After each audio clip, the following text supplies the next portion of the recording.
I gotta mute the watch page.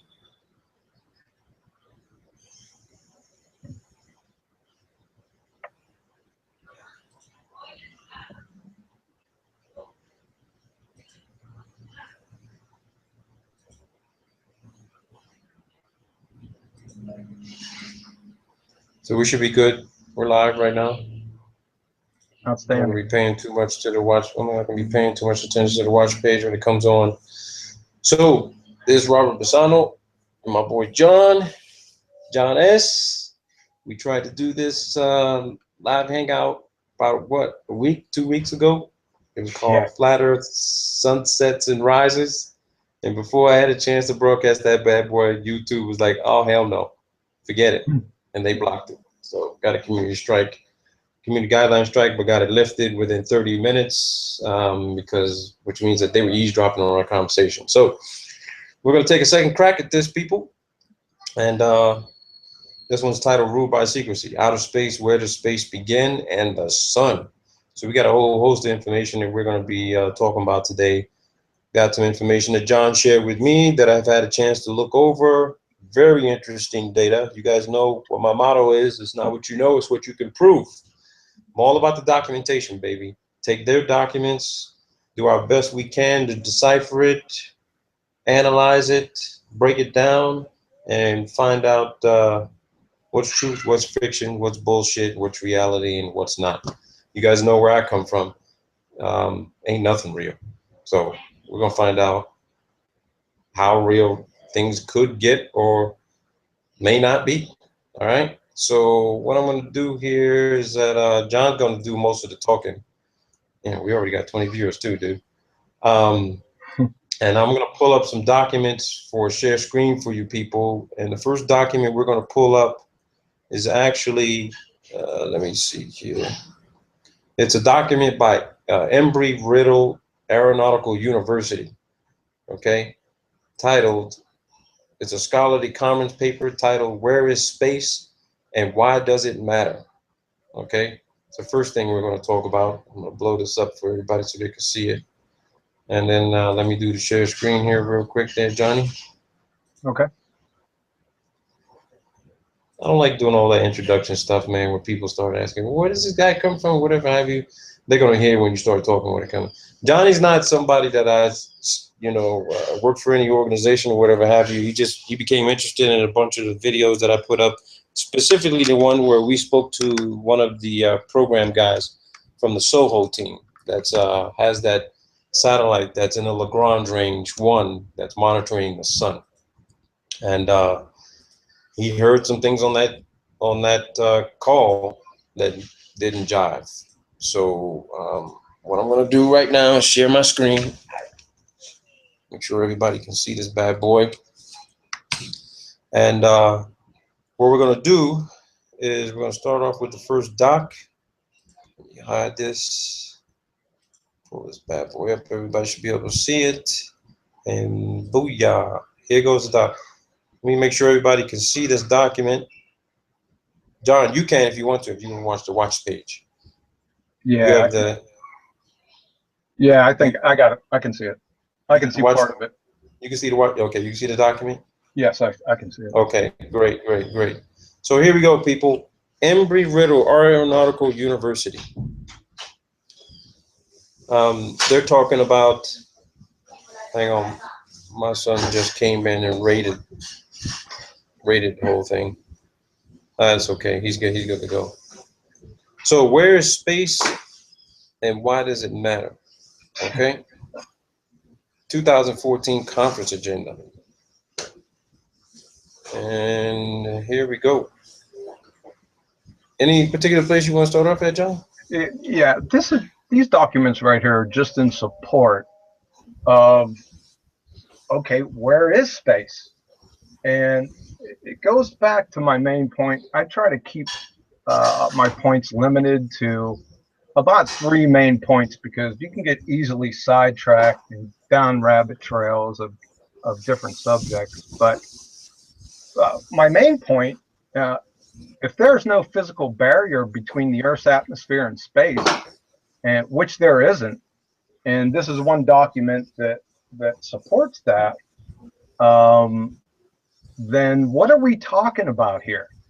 I mean, the second law of thermodynamics, or the laws of entropy, state that, you know, energy goes from concentrated uh, uh, to disordered, basically, or an area where it's not concentrated, high pressure to low pressure, always. So if the vacuum of space, as we're told, is uh, very low pressure, and the surface of the Earth is very high pressure, how are we still breathing? Is what I'm saying. There should be a cascading effect from the exosphere all the way down to ground level, faster than you can say entropy.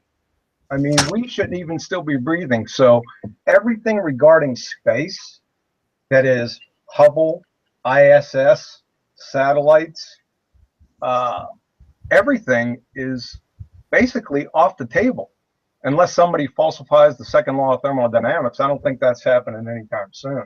Yeah, that's interesting. You say that too, because remember what Scott Kelly said when he claimed to be up in ISS, and they were asking him about, hey, you know, what are you seeing? You know, every time you guys are doing your orbits, and he was talking about how the Earth's atmosphere is very fragile. Right. He said extreme, and I'm not sure if he used the word extremely, but he said it was very fragile. So, you know, backing up what you're saying, if it's that fragile, you know, and here they come, they're saying they're launching rockets going into space or outer space. They're piercing that veil, this so-called thin atmosphere veil. And if you're piercing that veil doing maybe a dozen launches a month from all over the world, shouldn't there be some sort of catastrophic event happening somewhere, or is it just closing up on its own? You know how you've seen those movies where something, you know, some sort of projectile goes into from one dimension to another, and it enters like a liquid substance, and it just closes up behind it, where nothing else can enter it. Yeah. That's why I had been looking into the whole, you know, superfluid helium as a possibility, and what they're claiming to be dark matter, because it's got to be mixing with something for it to just seal up on its own. And that guy from Hubble was like, well, if that's what you're talking about, what are you talking about as far as density is concerned? When he asked me, what are you talking about as far as densities, that means that he was considering the possibility that that's what they're looking into as well. I mean, he didn't know the density of superfluid helium. I mean, I had to look it up because I hadn't heard of it before. But, you know, when you got somebody who's been sitting at a desk for a program for 25 years, and you're not even sure where it is, you're entertaining all options. You're entertaining all options. I mean, this document here, you know, just reading the abstract, you know, what I basically do with every course that I take on the graduate level, they tell you what they're going to talk about. Despite decades here to go of debate on the topic, there's no consensus of what precisely constitutes the boundary between airspace and outer space. Okay, the topic is mired in legal and political conundrums, and the easy solution to date has been to not agree on a definition of space. Whoa. So they don't even know what space is. They only know the airspace that we fly in. And I want to bring up this chart that John has shared because, let me see if I can find this here. I think it's the common. Yeah, here it is. Here's the Earth's atmosphere right here, this document. And this was something that John shared with me. It talks about the compositions of the Earth's atmosphere. And we're looking at atmospheric gases scatter blue light more than other wavelengths, giving the Earth a blue halo when seen from space. We got about 70% of nitrogen, 20%, about 21% oxygen, argon gas, almost 1%, carbon dioxide, you know, 0.0384%, water vapor, about 1%, and they don't know what the other is. Yeah, yeah, they They don't don't know know. what the other gas is. They don't know what the hell it is. Well, they tell us that there is a vacuum now, a near perfect vacuum or a vacuum. But how can that be? How can you have a vacuum attached to a non-vacuum, Earth, and still retain the properties of a vacuum and a non-vacuum in the same system simultaneously? Exactly. It's a Exactly. second law of thermodynamics violation. Yeah, it doesn't make any sense. All that heat's got to go somewhere, and they're claiming that it's being pushed down to us instead of going up in the atmosphere, up further up above us. Yeah, yeah. Well, it violates the entropy laws. Listen, unless it is hindered purposely in nature, heat flows from hot to cold always. Energy concentrated to dispersed always. High pressure Yeah, to low pressure always, period. End of story, case closed. So yeah, if somebody's proposing something different than that, then it's it's going to be a horrible failure, and it's going to collapse in the deepest humiliation, according to the second law of thermodynamics. You can't get around it. It's impossible. It's over. yeah. And for So, everybody that wants to know what John's talking about as far as entropy, is dispersal of energy. A hot pan spontaneously disperses some of its energy to the cooler air of a room. Conversely, even a cool room would disperse a portion of its energy to colder ice cubes placed in it. When a container of nitroglycerin is merely dropped on the floor, the nitroglycerin may change into other substances explosively, but some of its bond energy is spread out and increasing the vigorous motions of molecules in gaseous products. At a high pressure in a car tire, the compressed air tends to blow out and disperses its more concentrated energy to lower pressure and atmosphere. At any pressure, ideal gases will spontaneously flow into an evacuated chamber, spreading the energy of their molecules' motions over the final, larger volume without any change in temperature. And it goes on and keep yeah, describing, giving examples of just experimental examples of what how entropy actually behaves and what yeah, it actually is. yeah. It's over. Yeah, everything that you're describing here, if that's what if our atmosphere is supposed to be abiding by, you know, these rules and these procedures, then everything else just falls to the wayside. You can't believe what happens with the sun. You can't believe what happens with temperature chambers and thermal equilibrium and cryogenic equilibrium. Something's going on with all that ice, and that environment down in Antarctica. Maybe it's another layer below us, possibly. And remember, John, when I spoke to you and I said, it's interesting when I started looking at this data, it dawned on me, which I've always known this. When I was in the Navy and I had to go through my dive physical, Mhm. they take you inside a hyperbaric chamber to 300 feet. Well, as we kept going down in depth, it was being simulated, of course. It got colder and colder and colder inside that chamber. Right. And the deeper you get in the oceans, the colder it gets. So you got to ask yourself, wait a minute. We've all seen footage underwater of these thermal vents, right? It's supposed to be really, really, really fucking cold down there. But somehow these thermal vents, right, are able to, emit, high degree temperatures of the sulfur, was it the sulfur dioxide that they're emitting? What is it that refresh my memory? Yeah, there's a number of things that are emitted Yeah, down there's a there. number of Yeah, things coming out of there. They've recorded the temperatures at in excess of 500 to 800 degrees. But they're at depths where the temperatures, you know, are there. I wouldn't say they were freezing, but they're cold enough to where I mean, if you're not insulated, you're going to get hypothermia pretty quick. yeah. Let me quote something from Arthur Eddington in The Nature of the Physical World in 1930, page 74.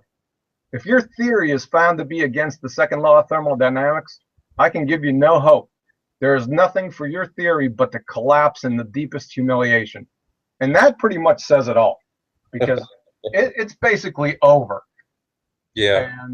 And you know, I didn't even realize it. I've been studying these things for many years, and you know, I never really thought about it. I was recently challenged about 6 weeks ago uh, to debunk the flat Earth, and you know, after I got done laughing hysterically, literally, by the way, I said, "No problem. Give me about 5 minutes."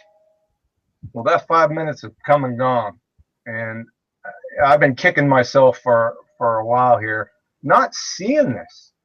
I mean, this is basic stuff right here, man. Yeah. And like I said, if you can't go up against the second law of thermodynamics, you're going to lose. You're going to lose quick, suddenly, and abruptly, and it's over right there. So, it, everything concerned with outer space, as we're told, is off the table. All bets are off. Well, you heard the interviews with Soho, Sophia, and the Hubble guy. They all said that everything that's supposed to be in space, including the Hubble, which is they'll stick to their story till they die and say it's at 330 plus miles. They all agree that they're in environments where there's atmospheric drag.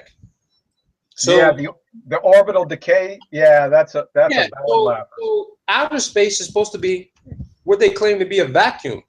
If you've got assets up there that you claim are undergoing atmospheric drag, but somehow they can maintain 17,000. How? See that right then and there, I just realized, how can you have something that's 25,000 pounds undergoing atmospheric drag, but it never fucking slows down? And from what I've been told, the Hubble doesn't have any orbital decay. I've been told that by about 10 different people. I said, what? Yeah, the Hubble guy that I spoke to said that its altitude is decaying with every orbit. Of course it is.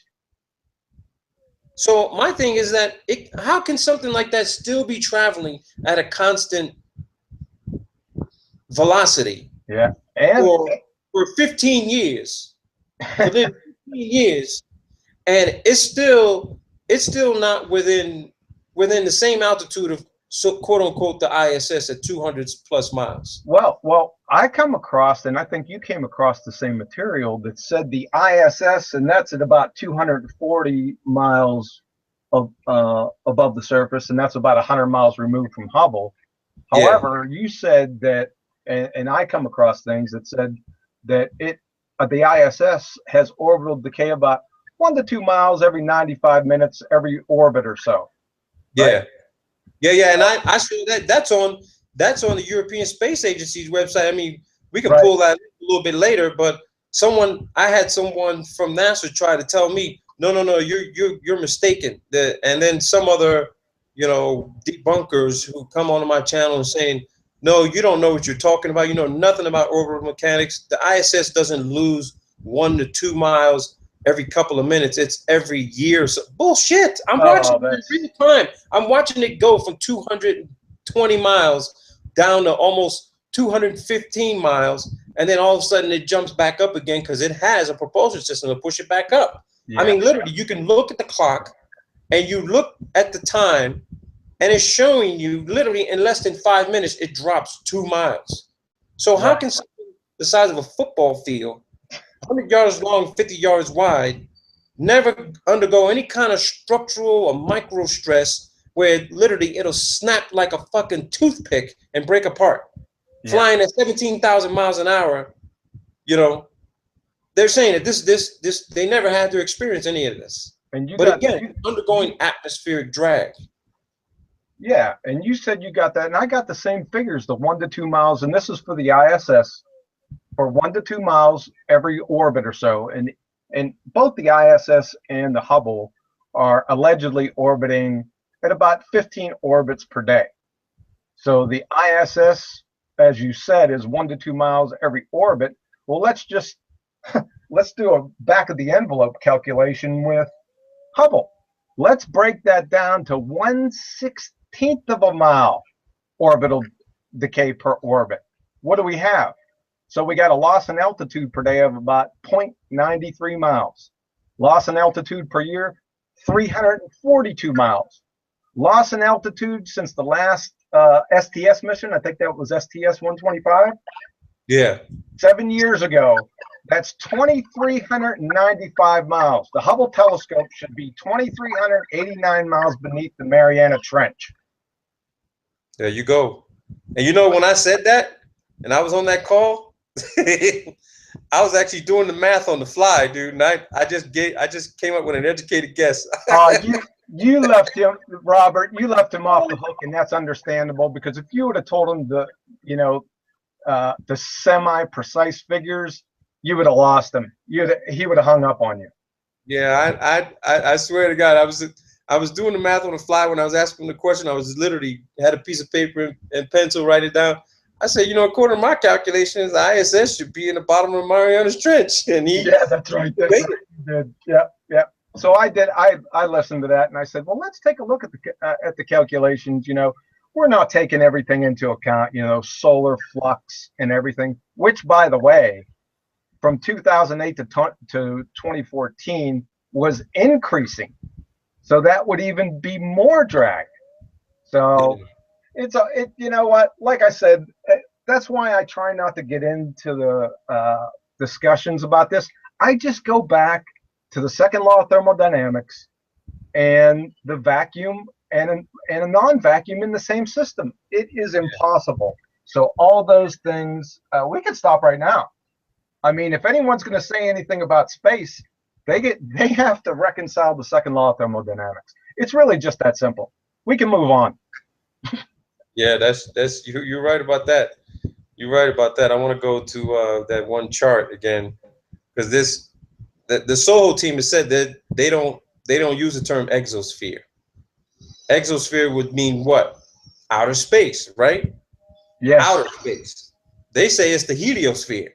Yeah, I think he was talking about just in relation to the sun. I could be mistaken. He's just talking about the sun's outer atmosphere. Well, what didn't make any sense to me, what he said was this, and you and I had talked about this. If the sun's core, let's just say, you know, just for argument's sake, let's agree with this guy. The sun's core's temperature is tens of millions of degrees, right? Robert, we're going back to the second law of thermodynamics. And that's what I want to do. That's what I do. And then he's saying the surface temperatures are down to thousands of degrees, tens of thousands of degrees. The photosphere is 5,800 Kelvin, as we are told. That's what he said. He says right around the Lagrange range, it's around 5,800 degrees Kelvin. Now get this. It just so happens that as that heat continues to travel towards us, somehow at 245 miles where the ISS is supposed to be, it's down to fucking 200 degrees Fahrenheit. Oh yeah. Well, the whole thing is ridiculous. When I almost fell off my chair when he actually brought it up. Yeah. And see, what interests me is that if the temperature at 245 miles, right? I don't believe the ISS is at 245 miles. That's number one. But let's just say, for argument's sake, we agree with him. If it's at 200, if the ISS is at 245 miles, and NASA told me when I called them that the temperature up there is 200 degrees Fahrenheit in the sunlight and minus 200 at nighttime on the night side, that means if you do the calculations from 245 miles down to the surface of the Earth, we should be freezing our fucking asses off right now. You understand what I'm saying? It should be as cold right now, wherever you at on this Earth. It should be as cold as it is in Antarctica right now. Because based on what he's saying, how can you go from 1 million degrees, tens of millions of degrees, to 5,800 down to 200? That means that once you on the surface of the Earth, you're freezing your ass off. There ain't no light or no heat heating fucking nothing up. The sun is not what's giving us the temperatures that we're experiencing right now. Well, go ahead and pull up the temperature profile of the sun. Yeah, I got it. I got it right here right now. Can you see it? Hold on a second. Oh no, that one, the chart, the temperature profile chart from the photosphere to the chromosphere to the corona. The temperature photo. It's not on this one, Robert. It's on the other link I gave you. It's a slide. It's a. Oh, I don't know if I got that one. There's one of the picture of the sun and the other a graph. Yeah, I don't think I have that one. It has Shoot the link on Skype and I'll pull it up. Here, 1 second. I thought I seen that one before. All I have is this. All I have is the stuff that I pulled up before. Let me see. 1 second. And there goes my famous ellipsoid right there. Oh, the oblate spheroid. Well, somebody got to tell NASA about their pictures to put an oblate spheroid up there. Yeah, but they still making it look like a damn egg, man, with the Antarctic on the bottom, man. We already know the Antarctic covers the whole goddamn thing.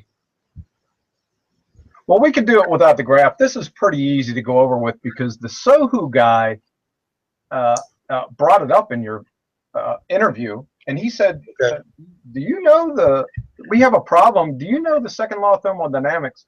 And he even stated the problem, but it was understandable because you were trying to get to a lot of different subjects, and I nearly fell off my chair when he brought it up. So what he was saying is, when you asked him, he said the temperature, the inner core temperature of the sun is 1,500 or 15 million degrees Kelvin, correct? Yeah. And then he said the outer surface of the sun, which is the photosphere, is 5,800 Kelvin. Okay, I got a lot of questions where 14 million degrees Kelvin went, but that's another subject. So you got 15 or 5,800 Kelvin temperature on the photosphere. It slowly dips down on its way to the chromosphere, and then it starts to slowly rise until it gets to the chromosphere, and then it goes parabolic. It goes from 10,000 Kelvin to 150,000 Kelvin in the chromosphere. And then when it gets to the corona, it goes to 1 million Kelvin. I got a question. How can heat flow uphill? We're back to the second law of thermodynamics. This is tantamount. What he said is tantamount to standing by a wood stove. You know, when it gets real hot and you got to move back. Yeah. You move back 500 meters and you spontaneously combust. That's how ridiculous. That's basically what he's saying. That is basically what he's saying. And I couldn't believe it. Like I told you, I almost fell off my chair when he said it. And he's the one that brought it up. But he kept on going. I mean, everything after that is academic. I mean, you could be talking about invisible three-toed gnomes after that. Yeah, it's over. It's another second law of thermodynamics violation. It boggles my mind how they can even talk like that and then move on from it like it was nothing. Oh yeah, that's a problem. I mean, he didn't even say it was, you know, a specific problem. He just moved on from it, talking about his Lagrange points or Lagrange points and other things. I was stupefied. Yeah. You know, somebody sent me a link the other day. They commented on something that I said regarding high altitude flights. And the link they sent me was an interview that was done with an SR-71 pilot. And in this interview, this guy said something really interesting that caught my attention. It was a long interview too. You know what he said when they got the SR-71 up to about 82,000 feet? He says, you know, when you get up to those altitudes, we could clearly see the meteor activity that you can't see from the ground. And I thought to myself, wait, whoa, wait a minute. I had to read it again to make sure I was reading it correctly. Right.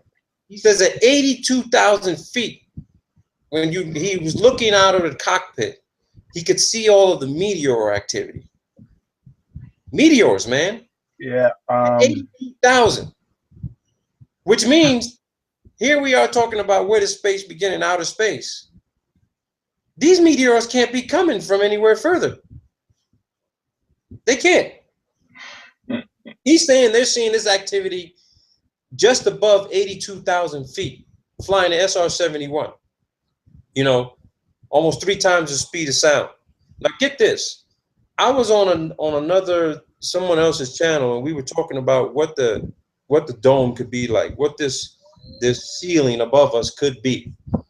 And when you start considering the electromagnetic field and these auroras they're talking about, right?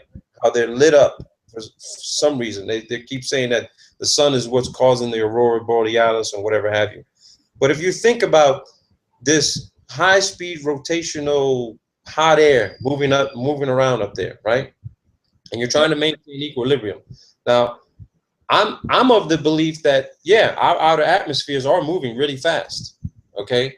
But the clouds in the atmosphere we see up to the stratosphere, in the jet stream, to say that that's stationary, well, clouds are moving. But when you get at high altitudes, you're looking at much higher speeds, right? You got much higher speeds because you got less density. Could it be that if those speeds start to vary to a specific velocity or acceleration where they either slow down or speed up, that you have sort of a breakdown of whatever this protective ceiling could be, and it's basically fragmenting like you would see if you go into somebody's house and the fucking paint's chipping off the ceiling, right? What ends up happening? You go through enough time, you go into an abandoned building, you start seeing paint chips on the fucking ground, right? Or like say if you use the wrong type of paint, right? Or let's just say you use a paint that could be tolerated in high heat environments. And if I think they have this online where you can actually see it. When you look at those chambers where they actually paint, where they spray paint these cars in, when you take them to the shop and stuff like that, they have specific coatings on the inside of these things, right? And that those paints can tolerate high heat. But what's to say that, and I'm not saying that our sky is fucking painted. I'm not saying that. Yeah, right, Robert. Right, I'm following you. What if it is some sort of layer that needs to be maintained at a specific temperature, and it has to be a specific velocity, and if that velocity gets screwed around with, say through electromagnetic wave propagation, high energy pulse type of activity, say from HARP or some shit like that, and then you start having chips of this stuff of the protective dome start falling down to Earth. There goes your meteors right there. You also got you got satellites, they claim, or in these balloons and shit. This shit's falling out of the sky. Yeah, balloons is the right term for that. There's no satellites up there. Yeah, the balloons that fall out of the sky. But get this, for that high heat to occur, right? Something's got to be coming from a higher altitude to have that much velocity and acceleration to literally, when you see things burn up in the atmosphere, right? That's the thermosphere is burning up in, which means it is really fucking hot. That in that area, that specific area, and it's on fire. I don't know. Are they meteors, or is that alley company out there? No, I mean it could be something artificial they put up there, man-made. They put up there that came back in. Sure. From a high altitude balloon, because when you look at Echo 1, right? Yeah. Guys, need those links with Echo 1. Echo 1, I don't even know what altitude Echo 1 got to, but they said it was up there for 8 years up on a balloon. And when it came back in, I've been researching a lot, and especially in Latin America, when they talked about the Corona program. These things were about the size of beach balls. They were like big marble balls. And they come screaming back in to the Earth on fire. And they would land on the ground intact. And people would find these things out in the jungle. And they wouldn't know what they were. They're just these big round orbs, these balls. And one country, Venezuela, actually got one of them, and they saw on the side that it said top secret on it. They took the damn thing. Oh, your kid had top secret written on it? It had top secret on it. I got this in my cloud files, man, for the Corona incident. Jeez. The Venezuelan government, military, actually got one of these things. They told the U.S. government about it. They gave it back to the U.S. government, but U.S. government doesn't know what they did with it when they got hold of it. Right. And it was clearly marked. But here's the thing: a bunch of these were found in like Argentina, Colombia, Peru, Chile. They were found all over the place. Now that's below the equator. Right. That's below the equator. I've never heard a story of anyone actually finding one you know, north of the equator. I mean, most of them have been landing out in the ocean and shit like that. Right. But they actually, one of the Corona satellites is still at the bottom of the ocean, and they're literally they're countries that are guarding it. One, I think some countries are trying to get the damn thing, and one country, you know, the U.S. is still trying to guard it because it's got something on it that they don't want anyone else to see. Who knows what the hell it is? But they won't even tell you what the location, just a general area where it could have gone down. But yeah, man, I'm looking at this link right now, Where Does Space Begin, at ABC Science. Man, they don't even know. They're still trying to figure it. Everybody's just trying to figure it out. And when you think about this, right, how old these rocket programs and these balloon programs are, you got to ask yourself, if in when's the date of this article? The date of this article is 2010, right? You trying to tell me in 2010 and 2014, we're still trying to figure out where space is, bro? I mean, come on, that tells you right then and there. Nobody's ever gotten above. I don't think anybody's ever gotten beyond the Kármán line. I agree. Rockets, they said the highest rocket got to 73 miles. 73 miles.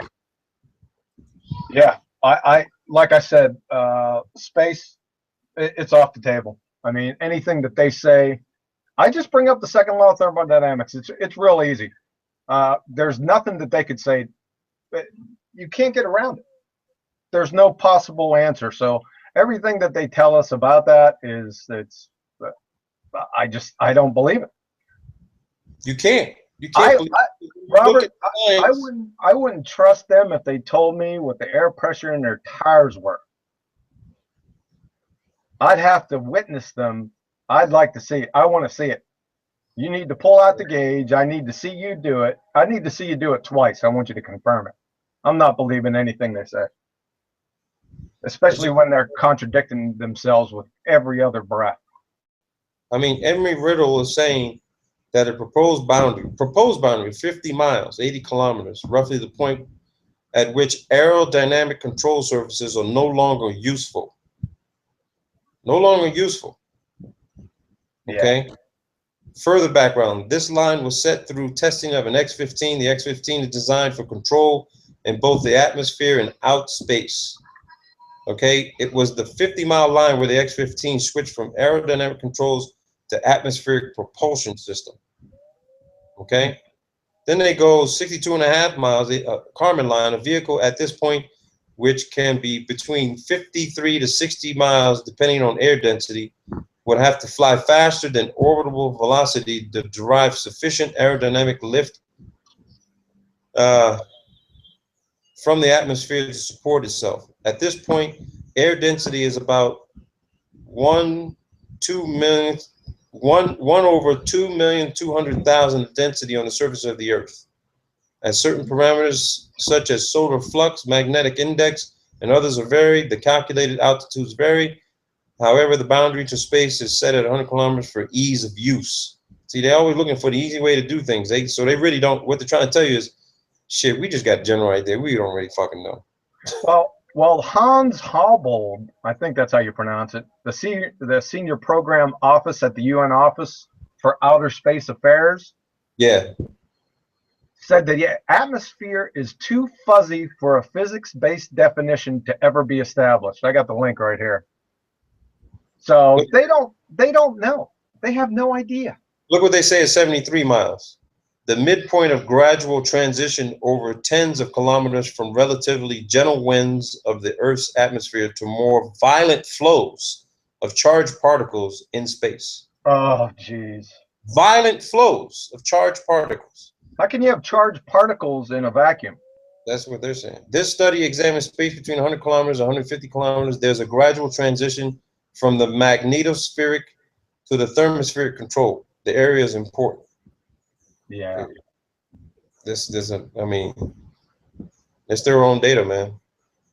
Yeah, it's absolute speculation. I think a lot of people have a difficult time differentiating between science and absolute abject speculation. I mean, they say it's science, but it isn't.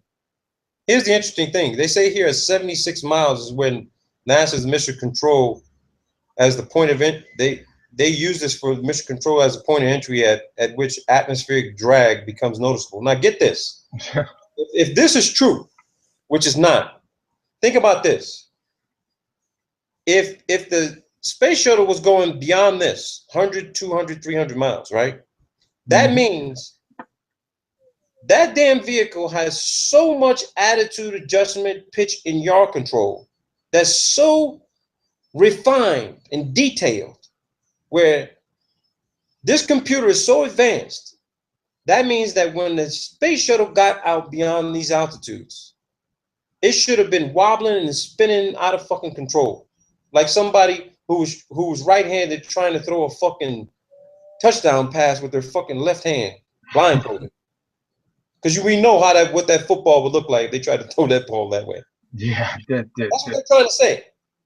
That's what they're trying to say. They're saying that the space shuttle had and then think about this. It's supposed to have, the space shuttle is supposed to look like a high-speed aircraft, right?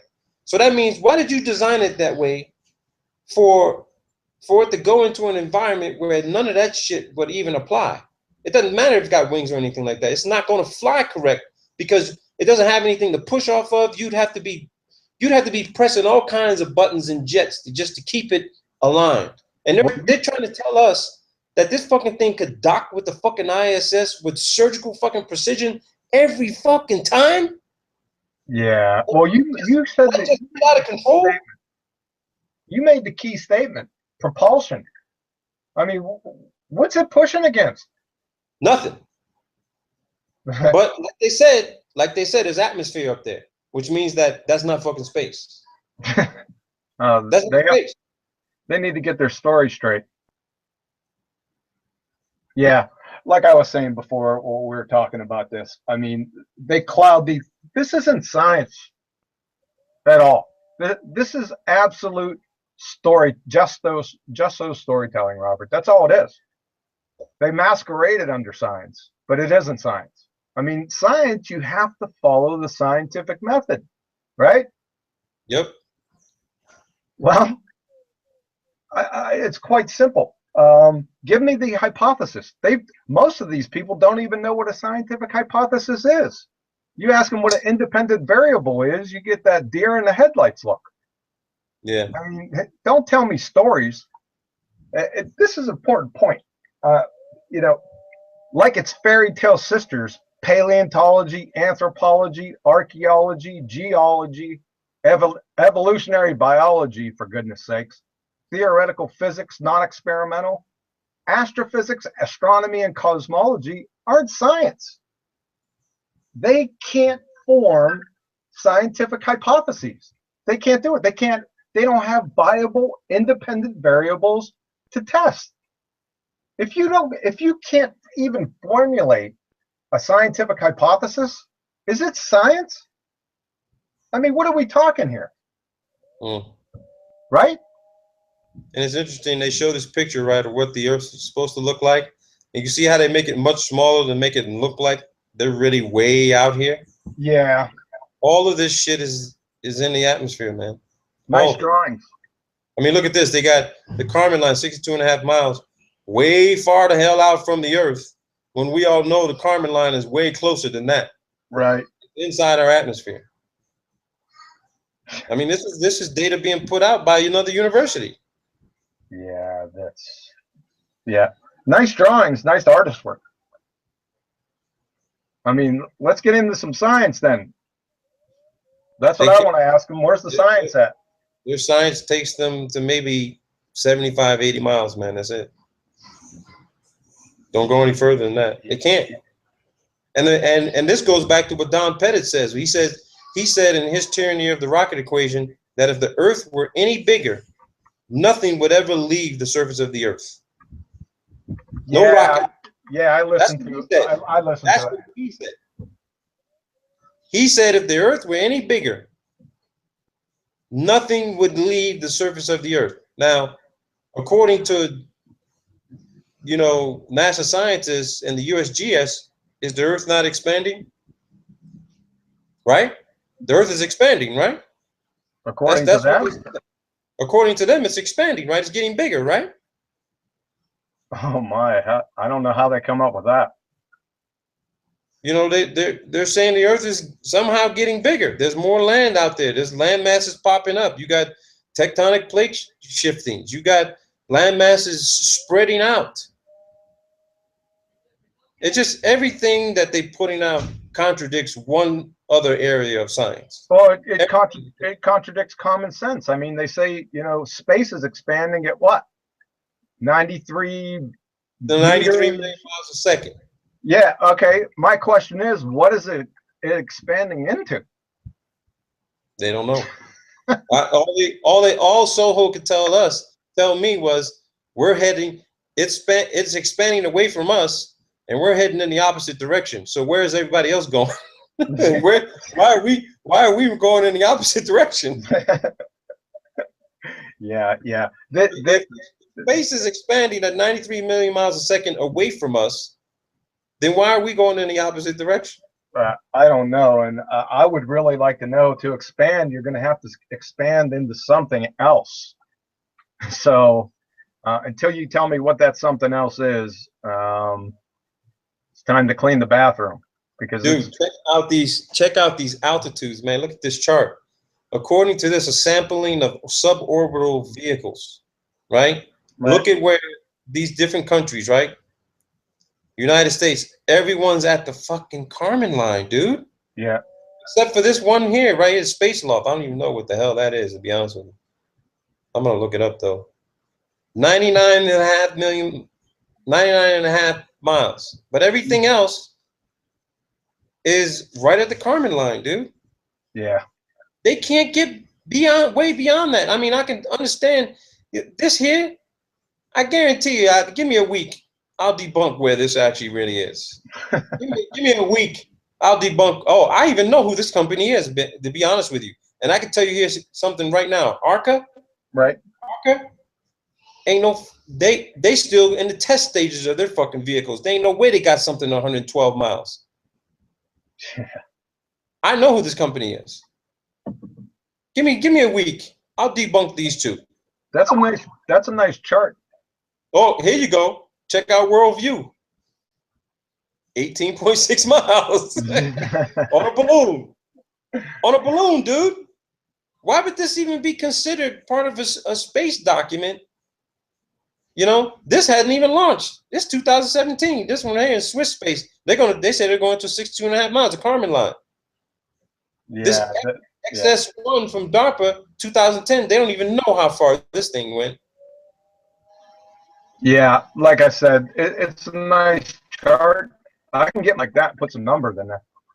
I mean, yeah, it's ridiculous. Not to beat a dead horse, but going back to the second law of thermodynamics, I mean, it's over.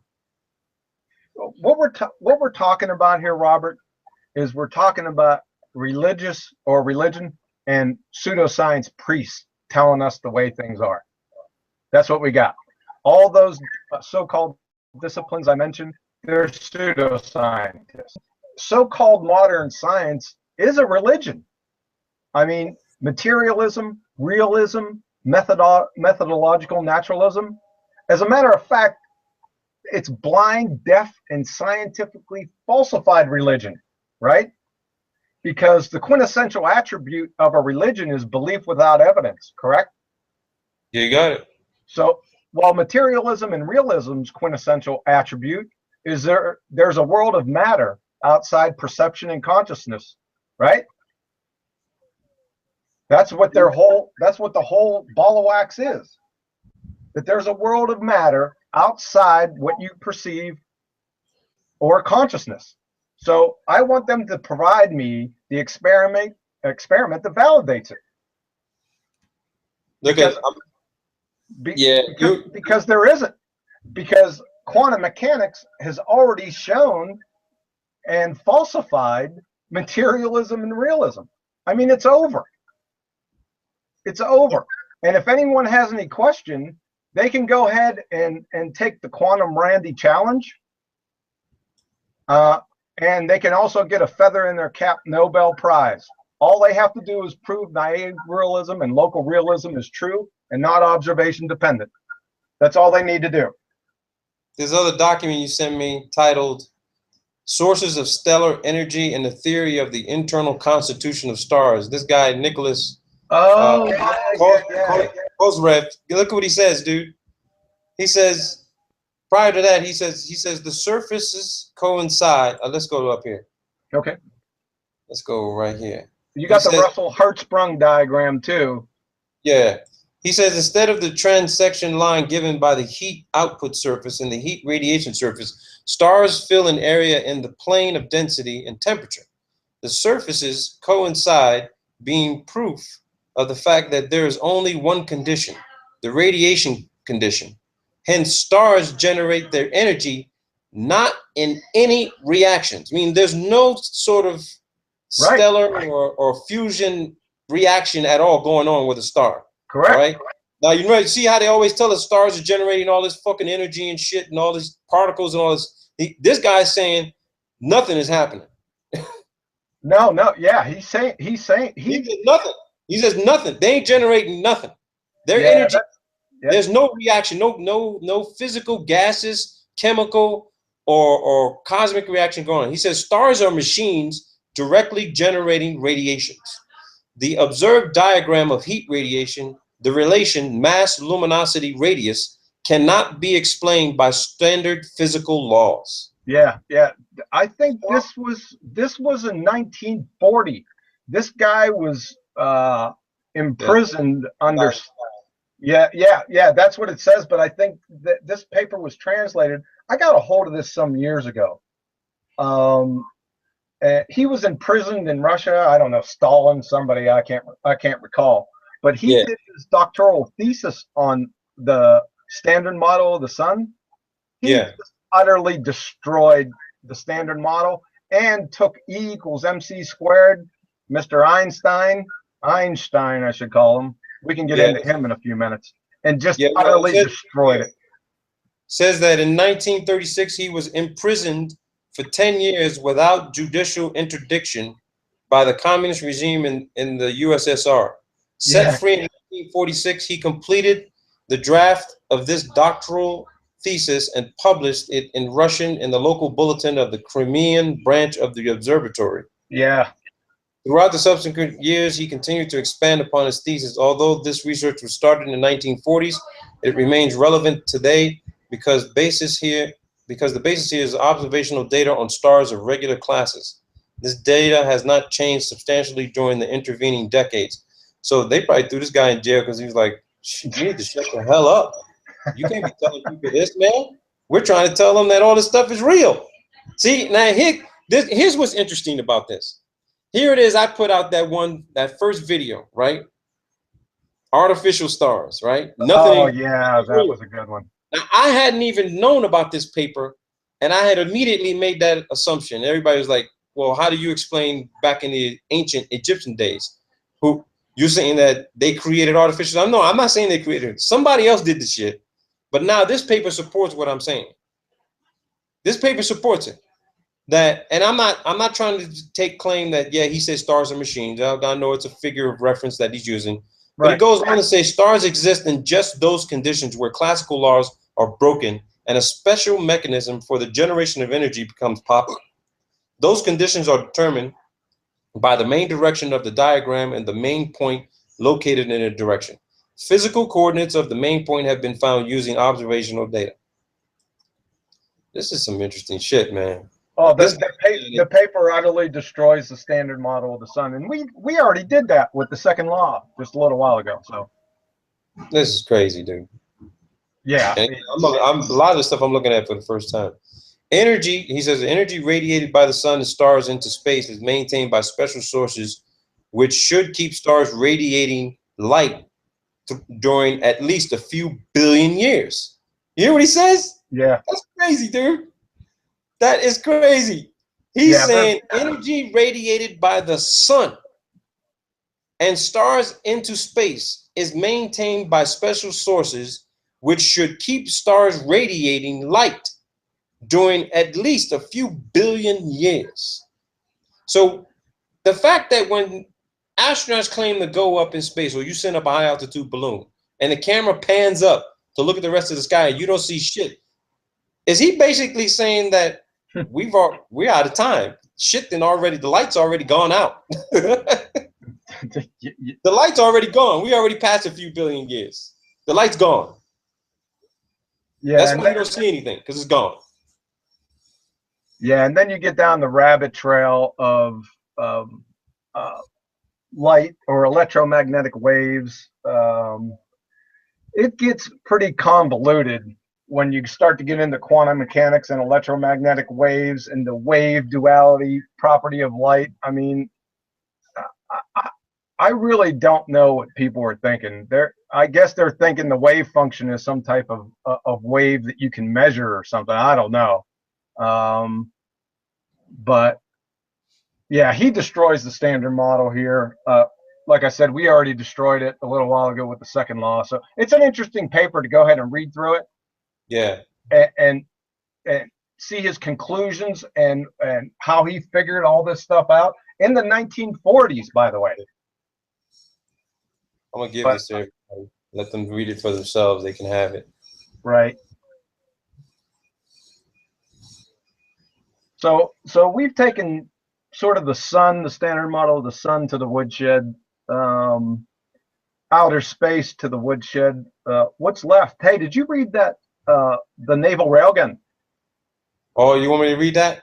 Yeah, the naval railgun. I think right, this one. I usually stay away. This one is one of those proofs where. Do we want to play the video? I don't. You can if you want. Yeah, let me play the video. Let me see what's up. Let me play the video so everybody can see it. Okay. Pentagon officials believe that this gun could well change the future of military combat. At first glance, the railgun looks like a high-tech naval cannon, but instead of gunpowder to fire this bullet, it uses a magnetic pulse. And it's unlike anything being used in contemporary warfare, requiring a 25-megawatt power plant, enough to power nearly 19,000 homes. The electromagnetic gun catapults a football-sized projectile at Mach 6. That's more than 4,500 miles per hour. Once fired, that projectile becomes the military version of an asteroid, obliterating everything in its path. And unlike conventional bullets, which lose velocity from the moment they're fired, these projectiles gain speed as they go out through the barrel. With a range of up to 125 miles, the railgun can fire a round that would travel from Washington, D.C. to Philadelphia in under 2 minutes. Naval researchers hope that the railgun will not just be a potent offensive weapon, but can also help defend military bases and Navy ships. Because of our ability to launch these projectiles at great distance and with high accuracy, we're going to actually be able to engage ship to ship again in a way that we haven't in several decades in order to defend the Navy and to carry out its mission of taking other nations out of action and controlling the seas. Another adaptation? The rounds designed for the railgun can also be used in a host of other weapons, vastly extending their range of power. You can fire out of naval guns, you can fire out of army guns, you can scale the guns, which provide you an awful lot of different launchers with a very, very deep magazine of very, very cheap, relatively, rounds, which will allow you to track incoming aircraft or missiles or ballistic missiles, cruise missiles, and potentially shoot them down like a big shotgun shell. The Pentagon is putting some $800 million into the railgun and its specialized bullets. The technology could give the U.S. a significant strategic advantage in surface combat against enemy combatants on land and at sea, including Chinese and Russian anti-ship missiles. They were built a missile at $15 million to target a $15 billion aircraft carrier. Now we're able to defend that carrier at a fraction of the cost of what it costs to build a missile. We have changed the equation back to our advantage. Well, that was interesting. Yeah, the interesting part about this is this weapon is a line of sight weapon. It fires a non-self-propelled projectile, basically a bullet, with a range of 125 miles, Robert. So what you're saying is line of sight. You have to see what it is you're shooting at and aim it at it. Yeah. Which means that the 8 inch per square mile is bullshit. So when Yeah. you look at this, like, distance to miles. So here's the other link you sent me when it Yeah, this is a good one. This explains it real well. Go ahead, put 125 miles, and then we'll give the 125 miles, right? Viewer height. Go with 100 feet. We'll take the rail gun up to 100 feet off the deck of, and that's. All right, so 100 feet off the deck of, say, like an aircraft carrier or some shit, right? Yeah, exactly. Okay, so when we go to calculate, according to this, the horizon distance should be 12.25 miles. Correct. The hidden amount is 8,476 feet. Now here's the important one, Robert. Go to bulge height. And the bulge height is 2,604 feet, mile 2,605 feet. Okay, scroll down a little bit. Okay, you see that bulge height right there? So this, right here. Yeah. So the ball earthers need to explain how a non-self-propelled projectile can negotiate a bulge height of 2,604 feet, ascent and descent, traveling at Mach 7, and hit a target that's hidden behind 8,476 feet of curvature without violating every ballistics and physical law and common sense known to mankind. There you go. There you go, right there. We just found this out. We just did it. Everybody saw this. The rail gun has a range of 125 miles. We're looking at 100 feet. Say it was being fired from offshore. Right? No, it's just 100 feet above sea level, you know, right up to the rail. Well, let's do this average. Let's just say the gun is on the ground somewhere in, say, Patuxent River. Let's say it's on the ground. So let's just say, let's see 10 feet, right? 10 feet. Viewer height is 10 feet. You got to fire at something 125 miles away. Here you go. Horizon distance 3.87 miles. Hidden amount 9,881 feet. Bulge height 26, about the same. Yeah, it's the same. The bulge height's going to be the same. So what? So it doesn't work on a ball Earth. Well, unless the round can go through water and earth to hit a target that they can't see. It ain't gonna be going through the Earth because it's gonna be going through somebody's house and somebody's basement or some shit, coming back up out of the ground and going back up above the ground again. Yeah, see, this argument right here eliminates this argument. I know it's hilarious. This argument eliminates the canard of refraction, looming, mirages. It's over. It's over. Yeah, ball Earth, they couldn't be able to debate this. No. Or they try to say that it's an indirect fire weapon, and I'm sitting there, what? Indirect fire. You just saw the video. Yeah. You just saw the video. What they said. Well, this bullet, the projectile contains no explosives. It's just a bullet. It's just a bullet. That's it. It's just a high energy bullet. That's it. That's all it is. It's just a high energy bullet. That's all. Wait. Did they say it was like the size of a football field? No. It's the size of a football. Oh, size of a football. So they're firing a bullet out of the size of a football. Okay. Yeah, it's only 25 pounds. Unbelievable. What's this document here? Wait a second. Assessing the validity of using actual navigation performance information for supporting designated flight inspection operations. Oh, that's you know that one. That one's from NASA, I think. Yeah, don't worry about that. We already photography of the Salar. Oh, the Salar. So there's gravity field. Yeah, this shit looks a little complex. Yeah, well, the Salar is,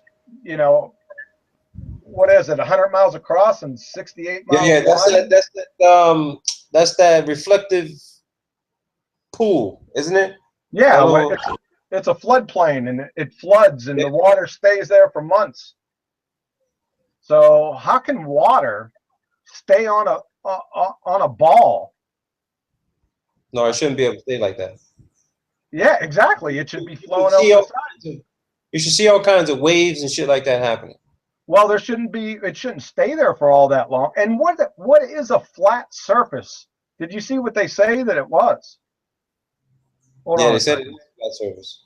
We jumped from the naval railgun. Hold on a second.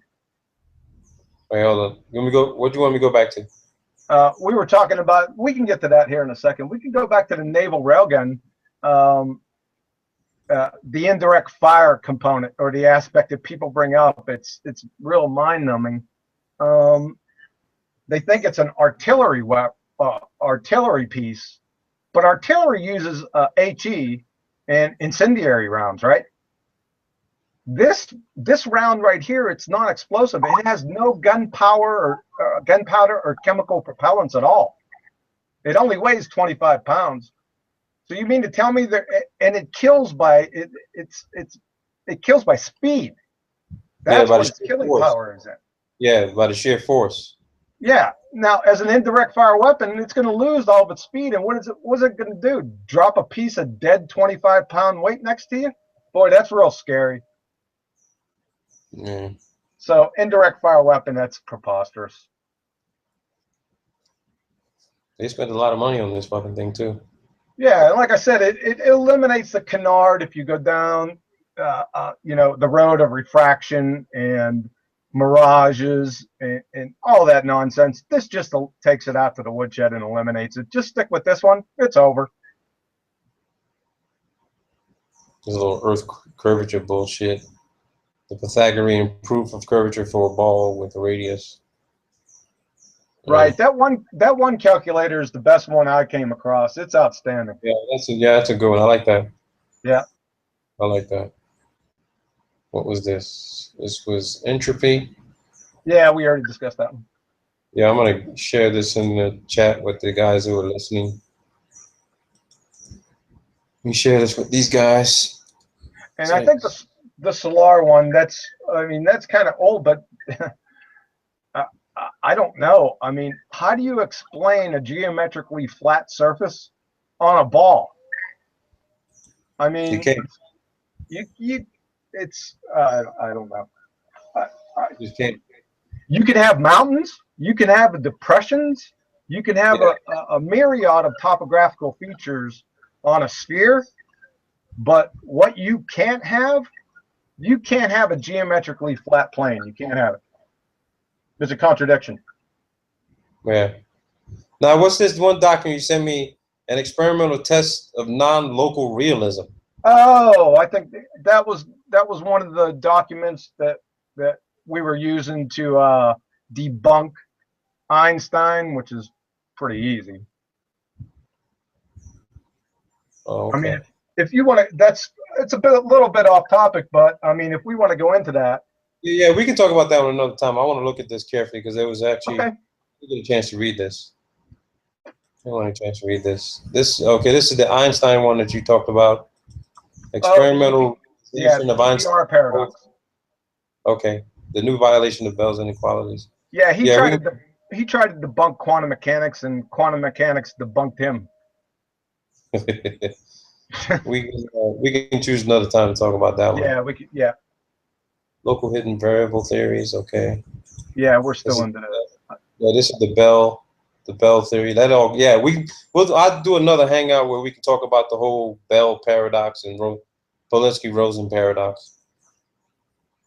Now, what about this one, Nick? Can quantum mechanical description of physical reality be considered complete? Oh, that's still back on the Einstein. That's from Physical Reviews in 1935. Okay, yeah, well. Yep. That's just his thought experiment. Well, Einstein, he had to get rid of quantum mechanics. He had to debunk it, because if he didn't, there's only two choices. Either information's traveling faster than the speed of light. I don't know how they come up with the information. But well, you heard Derek Dollard, right? He says he changed his whole idea about the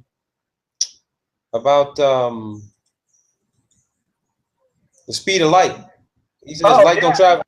Light doesn't travel in free space. Exactly. There's no movement of light. So the whole idea of the speed of light, yeah, Einstein might have been able to do it in a laboratory, especially when he conducted the photoelectric experiment. But you're doing that on Earth. Yeah. How could they have done that in a vacuum? I mean, you have to have a complete perfect vacuum, and you can't have a complete perfect vacuum. Yeah. Well, So how could you do what speed of light light. how fast light is traveling in space? Yeah, it can't. The speed of light calculation, anyway, is the average two-way speed. You can't get a one-way speed of light. It's a begging the question fallacy. Well, yeah, you heard Eric Dollar when he says we don't know how fast it's traveling. He goes, the light could just be minutes old, seconds old. You don't know. Yeah, it could be instantaneous. No one knows. He said, yeah, exactly. He said it could be instantaneous. You really don't know. He goes, so the whole theory of E equals mc squared, energy equals mass times the speed of light squared, is a fallacy. Yeah, exactly. Exactly. Ain't nothing. He goes, there ain't nothing traveling at 186,000 miles a second in a vacuum. Nothing. Well, that just goes back. You can debunk pretty much all of classical physics just with a simple experiment. It's called the double slit experiment, Young's double slit experiment. You can debunk most of Einstein's through with quantum mechanics. It's over. It really is. I mean, yeah, there's one paper I just pulled up where in 1935, Einstein and his co-authors claimed to show that quantum mechanics led to logical contradictions. The objections exposed the theory's strangest predictions. Yeah, I need to do another show when we just talk about this specifically. Oh yeah, it'll be over quick. Yeah, because this is stuff I'm actually learning right now. I'm confused. I got some interviews. Actually, I got 2 interviews set up with 2 associate professors from 2 universities in the United States. One actually has a YouTube channel. He actually created a model, a computer model, where he showed as a matter of fact, I got to show it to you guys too. I got to show it to you. You ain't gonna believe it. You ain't gonna believe it. Hang on a second. The model he created, and again, I'm gonna do that on another show too.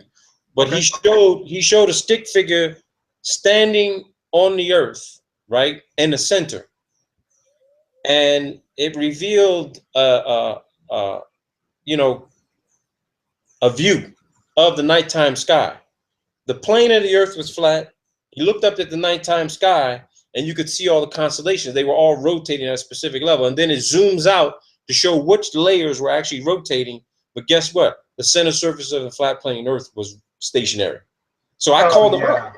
I called him up. I said, "Hey, I'd like to talk to you about this model." You know, and he called me back, and I said, "Well, what were you thinking when you created that computer model?" He says, "Oh, I was just, you know, I was sticking along with the lines of, you know, the fixed frame of reference, to kind of show people, you know, I'm not into astrophysics, but I wanted to show the physical properties of what we're actually seeing and observing, you know, if you were standing on the earth and looking up at the nighttime sky." I said, "So would you believe that the surface plane is stationary?" He says, "Well, you think it's moving?" That's what he said. I swear to God, I didn't record it because he called me, so I wasn't counting on the call. Right. And he told me that he was going to be really busy this summer and he had a lot of conferences and everything to do, but to send him an email and that he tried to get back with me, and I told him I wanted to record the call, you know, because I got people that, you know, I go to school where we're all learning this, we're trying to understand it, and I have other people who follow me who want to understand this as well. And what could he dedicate anywhere between 30 to 45 minutes? He goes, "Yeah, sure, why not? Why don't you look at some of the videos on my channel and a lot of the models, and yeah, we can talk about that one specifically if you'd like to." And I said, "That'd be great, sir." And that was it. He said, "Yeah, I look forward to your email." But when I asked him, "So, you know, I'm looking at your model and, you know, you just have it fixed. You're talking about a fixed frame of reference. So you're saying that the center is not moving." He says, "Of course not. Didn't you see the video?" I said, "Yes, sir, I saw it. I didn't see any rotation. I only saw rotation up in atmospheres." He goes, "Well, that's the real perceptual view." Well, of course it is. He's talking about the lack of the Coriolis effect, right? Yeah, that's basically what he did on the video. But it was interesting because you got people out there, you know, on these channels saying, "Oh no, you can't feel the rotation, you can't see it or anything." You know, yeah, of course we're moving around, but here you have this physics professor from Penn State, right, generating a computer model for his students that he gives in his physics courses, showing them this model. But you got guys out there who are not physicists who are saying, of course the earth is rotating, you dumbass. You flat earthers. You're so stupid. You're so stupid. You know, I'm like, okay, whatever, dude. Whatever. Well, you could just go to Aries Failure or Michelson-Morley or Sagnac, or just go to the Coriolis effect, for crying out loud. Or the lack of the Coriolis effect. I mean, it's over. But there was something I want to show people before, you know, because I don't want to go too long on this. I want to show everyone something I saw today with Northrop Grumman. Okay. Now, I'm not going to say that this definitively proves, okay? I'm not going to say it definitively proves there are 0 satellites at all, but let's just put it this way. It's more information. It's definitely more information to prove that whatever they got flying up there at high altitude, damn sure it ain't communicating with a satellite. That's for damn sure. It is not communicating with a satellite. Let me try to hang on here for a second, because I did this. Northrop Grumman. So let me type in Northrop Grumman's. This is what we're going to talk about. It's the RQ-4 Block 40 Global Hawk. Okay, let me pull up their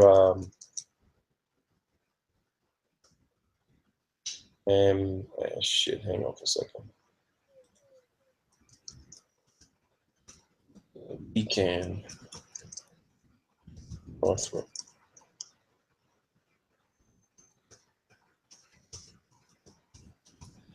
See if I can pull this up here. I think it's this one. I'm not sure. Hang on for a second. I don't think it's this one.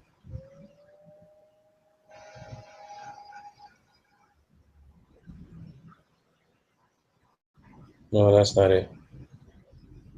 Let me type in their website real quick here. Actually on their website.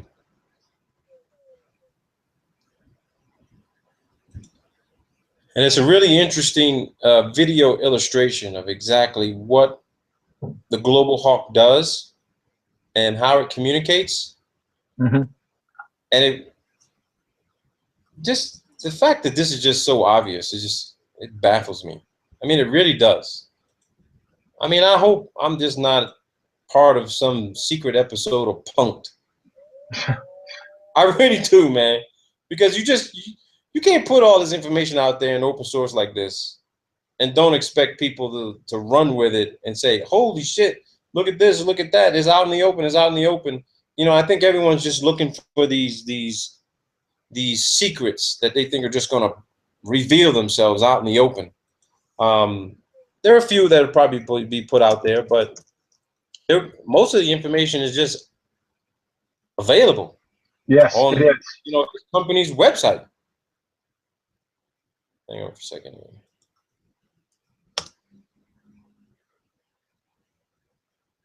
And they show a series of videos of exactly how this thing actually, let me close some of these windows here.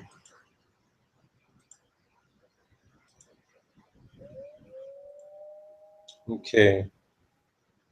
So here we go. We got the Global Hawk. Now you would think that anything flying up at high altitude in the sky, right? They even claim that the U-2 is communicating with satellites, right? But here's the interesting thing. It was Lockheed who has U-2, Northrop has Global. Right. Right. And Northrop Grumman's Global Hawk unmanned aircraft system. Here you go. Developed for the U.S. Air Force, the Global Hawk is currently in service flying missions worldwide. Global Hawks enhance the military and civilian authorities' ability to prevail in all types of operations by providing near real-time ISR data. Hang on a second. Because there was one I wanted to show everybody that's very interesting.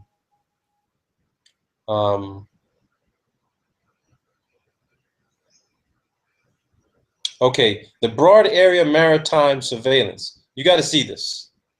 This is interesting.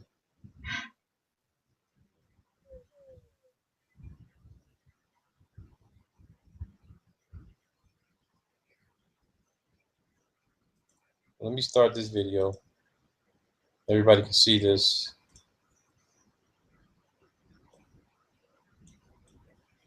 Actually, hold on, people. I'm not gonna play it there.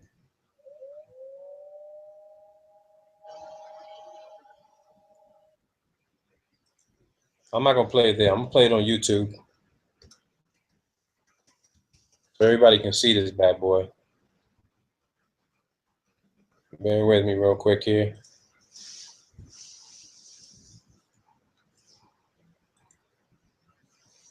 I don't think governments will ever come out and say that there's no satellites up there. I don't think they're ever gonna say it. No, they ain't gonna say that. No, because they know that we don't have the resources to prove it.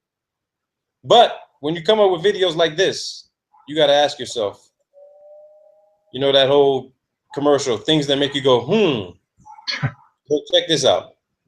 This is Northrop. Check out this video. There ain't no sound to this bad boy either. They just, I don't know, they didn't even want to put no music to it. But check this out.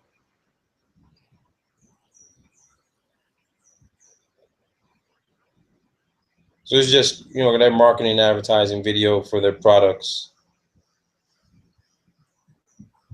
So you got all these things out there flying. You got all these communications. You got the P-2 Hawkeye flying out there off of aircraft carriers, which is supposed to be handling all communications, right, for the military from these aircraft carriers. They have to launch that Hawkeye before any combat aircraft leave the fucking deck of that damn aircraft carrier. This thing here, this other spy plane leaves as well, so it can communicate with the rest of the fleet and whatever else is in the air. Now, when I was in the Navy for 8 years, I used to always question that, because I used to always go on the flight deck of the LPH and wonder to myself, why are these things flying up in the air? Don't we have satellites? Oh, you're talking about like... No, they would always send up these communication aircraft before any of the other aircraft would leave the deck of the ship, you know? And I always... AWACS? Yeah, it was in it. Yeah, it's the AWACS. So when you look at look at this video here, they're showing what's on the ground, what's in the water, right? So you got to ask yourself, shit, now you know why they got to have command centers with all these fucking people there. Oh, yeah.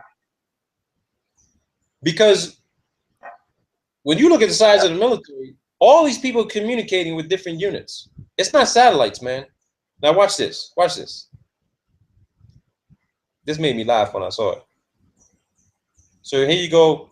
You have a Warthog here. You got another air. They're all firing a signal at this mountain. What they're doing, I have no idea. But somehow, here, watch this now. Watch this. It's gonna make you laugh, bro. So you got a Gulfstream. That's a Gulfstream 650, right? They especially outfit this bad boy to do some. Who knows what the hell that damn thing is doing?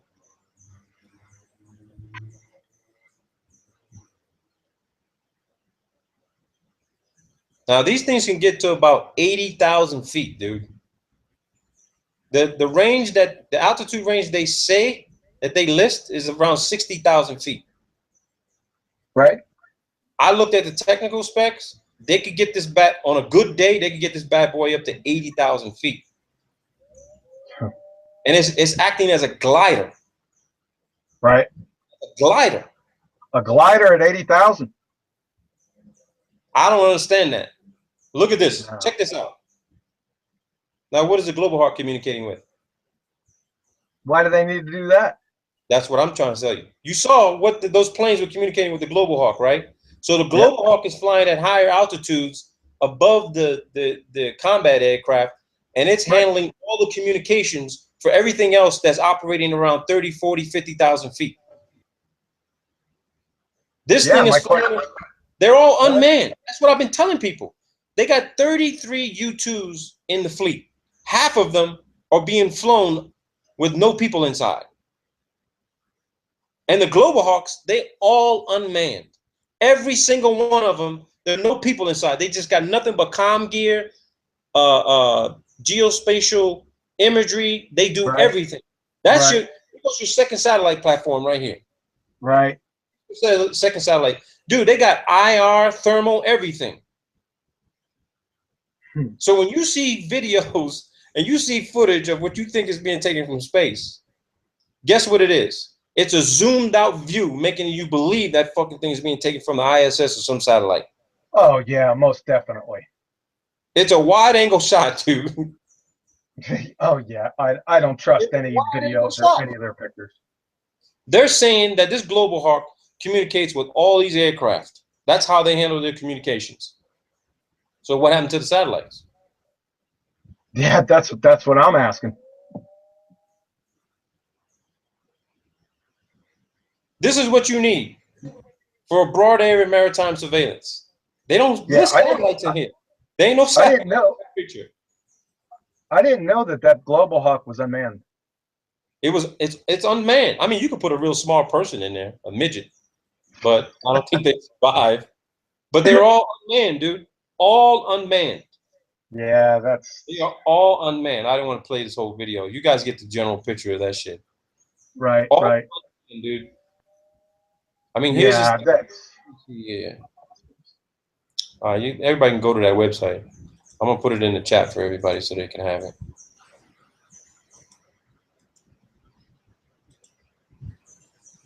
Damn, who the fuck? I'm looking at the chat. Somebody banned Jeranism? Did you ban him? I ain't banning nobody, dude.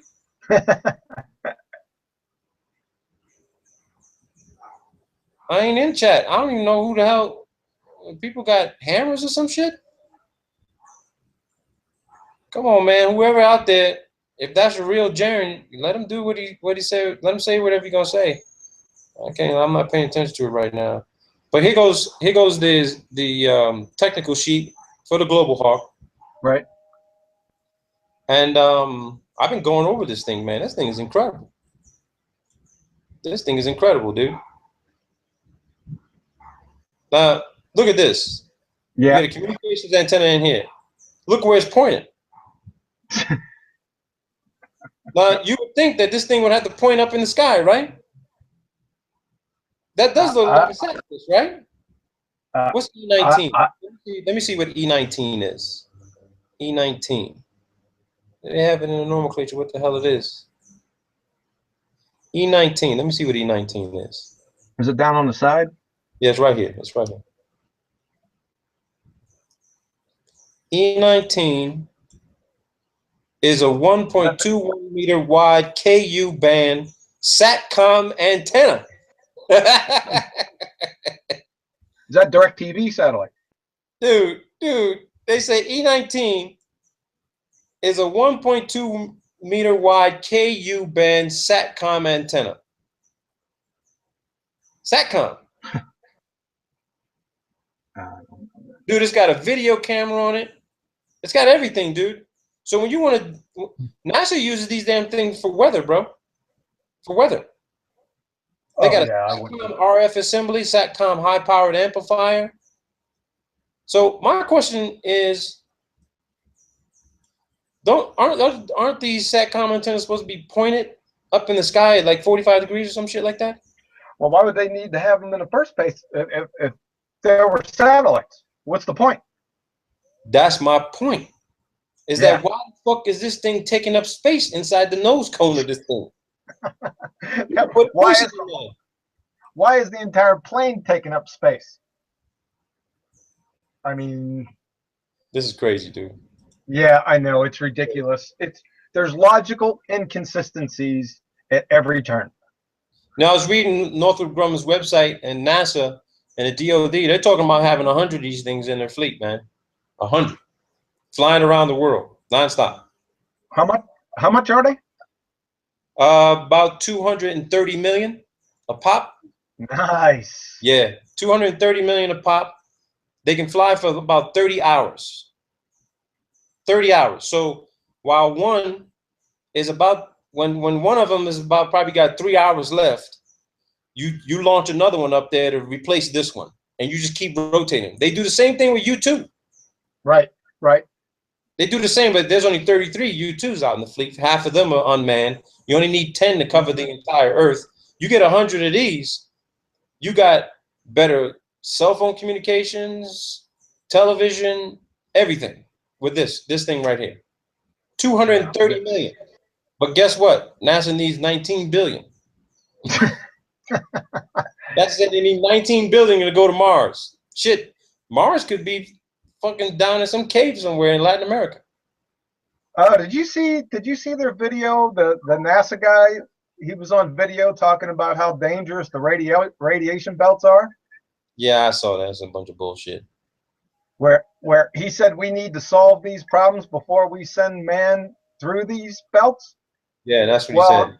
Well, question: didn't you send man through these belts through the entire Apollo program? You know, remember the moon missions? By chance? Yeah. Well, I talked about the whole moon thing, about it being closer, and there was a possibility that if it was less than 100 miles, if the moon really is less than 100 miles, they waited during a specific time of year for where the moon could be closer to do the launch. But then you got other people saying that the moon may not be a celestial body you can land on. Yeah, it's one guy brought up a really important issue. He said that if the moon is where they claim it to be, then it should be so fucking hot to where those little acrylic Gore-Tex type of boots that they were wearing when they claimed to step on the moon, they should have literally burned up. They should have burned up. I got a question, Robert. But you know what NASA claims the temperature of the moon is? 256 degrees in the sunlight, minus 256 degrees in the shade. But what's interesting about that, that's only 50 degrees more than where the ISS is, which means the moon is either higher or lower. And what you and I just talked about with regard to the claimed heat being ejected from the sun,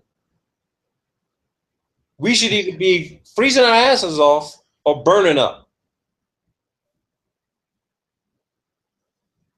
Period. Yeah. I got another question.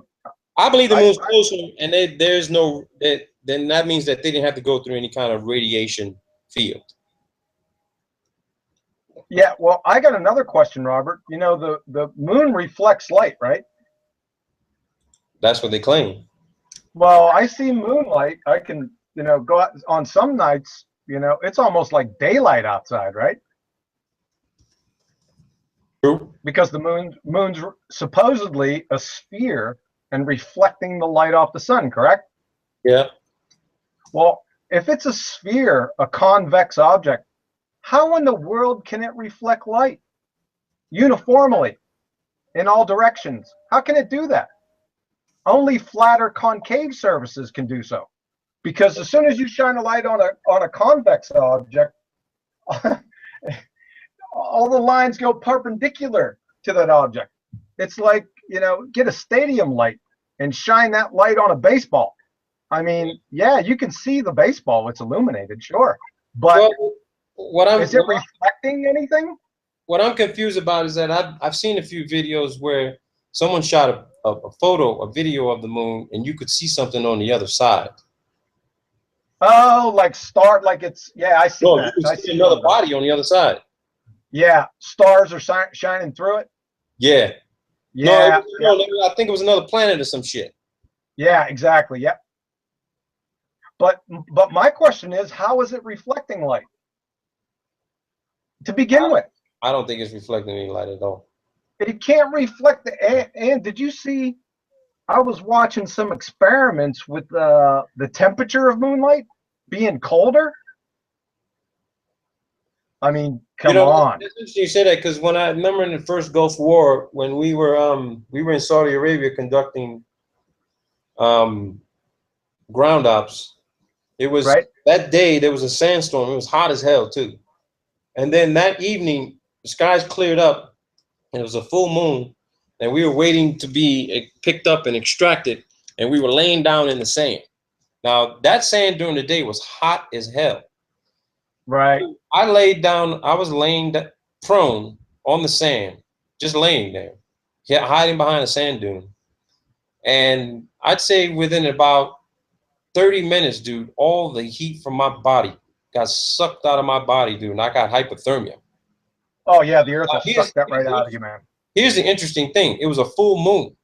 And thinking back to that, I'm thinking to myself, I've seen people do those experiments. They said that the moon is actually projecting some sort of heat down, you know, from its, you know, the light that's being cast from the moon. But thinking back to it, when I touched the sand was cold. So I'm thinking, I'm thinking to myself now that the moon is actually drawing heat from the earth to have it to light it up. It's drawing it from somewhere. It's illuminating. It's definitely not coming from the sun. Definitely not. Number one, it can't reflect light. If it's a sphere, it's not reflecting not light uniformly. No way. That's a physical impossibility. Yeah. Number two, there's a boatload of magnifying the moonlight. Yeah. Other than the control. I mean, comes here in Shangri-La because it's not.